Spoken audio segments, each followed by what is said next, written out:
let's talk about Australian politics and specifically Minister Peter Dutton's latest controversial comments.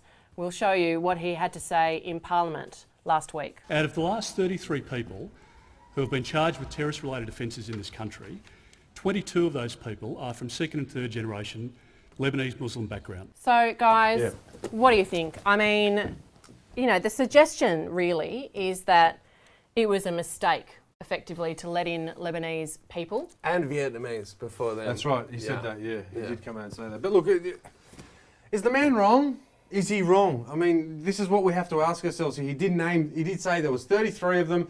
Out of the 33, there were 22. He didn't say all Muslim people. You have to actually sit here and listen to what he actually said here. He didn't say all Muslim people. It might have sounded like he was, you know, tarring everyone with the same brush there. But I think I don't like it how debate is being wiped out from this country right now. I will admit this, that, you know, a lot of Caucasian people have gotten very liberal with their racism again after Trump has won the US election. One upside. But I mean, I think it's the whole Steve Price thing that happened on the project. You see, people just went straight down his throat. And that's what everyone's doing here. I mean, we've just got to sit here and listen. I don't know. What do you think, Nick? Dutton has a bit of form. I think he's come off the bench in just ripping straight back to, you know, top performance again, because they sidelined him for a while after whatever the last stupid thing he said was.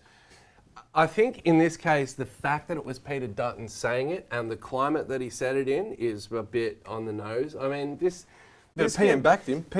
Well, he didn't back him directly. They always back Dutton, right? A man who's, in fact, this great photo, like his team tried to pull that photo when it came out.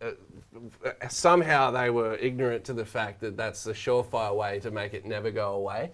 And I think Dutton just has a knack for that stuff. I think when they say, well, he's doing a very good job as immigration minister, I can actually agree with that, because immigration policy But you disagree with what he said? No, I can't believe this. He's not doing a good job. Do you agree with what he said? No, he's not doing a good job as an immigration minister, because he's not, because he puts out this proposition that Malcolm Fraser made a mistake letting in certain people in the 70s. Yeah. Bill Shorten asks him in Parliament, are you talking about any particular ethnic groups?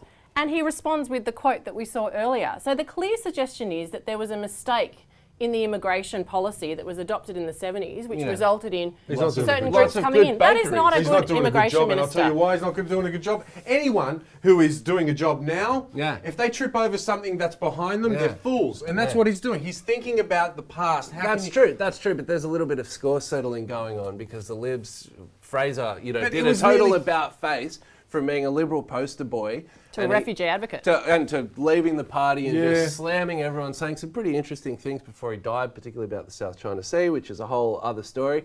I think what I meant when I say Dutton's doing a good job, he is doing a good job by the terms of how that job has been set up to do. He's doing his best to imitate Scott Morrison, who was just iron-fisted his way through the whole shebang. It's a cruel system. Is he being responsible, though? I mean, you've got to understand. I don't think it's responsible what he said about the Lebanese, and I think if you really crunch the numbers down, you might have a high proportion in terms of what he's talking about, terror arrests and charges and stuff like that.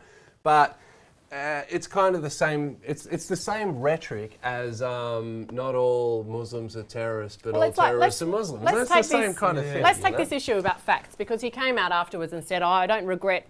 He didn't resolve from what he said, because he said, all I was doing was reciting facts. Yeah. True. Yeah. They are facts. But I'll give you a couple of facts, and let's see if you can develop a policy based on these facts. So, for example, in 2014 to 2015, 81% of offenders who committed family, domestic and sexual violence were men. Right? 81% were men. Now, does that mean that you institute a policy to breed out the Y chromosome? Okay, we understand. Okay, that analogy is so simple. No, it's not, but it's the fact. It's true. It's true. Well, there's so many cars are causing all the accidents on the road, so let's ban cars. No, it doesn't. We are people. It's more complex. Do you understand? I do understand, and that's why I don't agree with him saying that, because 67% of the latest people who've been charged with terrorism-related offences, and I really had a problem with the way he described them, second and third generation Lebanese Muslims. I mean, these people were born in Australia. They're Australians, number one. But he relies on that statistic to basically say, well, maybe we should ask some questions about the immigration policy. I'm just saying, if you're going to take that approach, you can apply it in lots of areas of life. And I just don't agree with it. They got fucked up here, probably by people like Peter Dutton saying things like that. I don't know. I just think the level of political debate, that's what really bothers me, is that this guy is looking in the past to try and make a point now. I mean, okay, the circumstances surrounding the decisions made back then, I mean, you can't really put it into perspective now because it's a completely different time, you know? And I just think that specifically our agencies, our intelligence agencies, are going to be pretty pissed off with Dutton coming out and saying that, you know, it is these specific groups over these specific groups, because it is those specific groups that he's speaking about that are causing the problems by the mainstream media, according to them. And if you're going to go out and say things like this, well, then you're going to be pretty much putting us all in this corner here, and it's creating a lot of problems, you know? Well, it's just very divisive. You're ostracising a group of people. And we were talking about this earlier, but the studies show that there actually are no unifying characteristics among these people who are charged with terrorism offences and who are found guilty of terrorism offences. In fact, there's no unifying theme of ethnicity or economic circumstances or socio-economic circumstances. But what they find in common is that there are three essentially characteristics. One is the need for identity, one is the need to belong, and the third is a sense of injustice.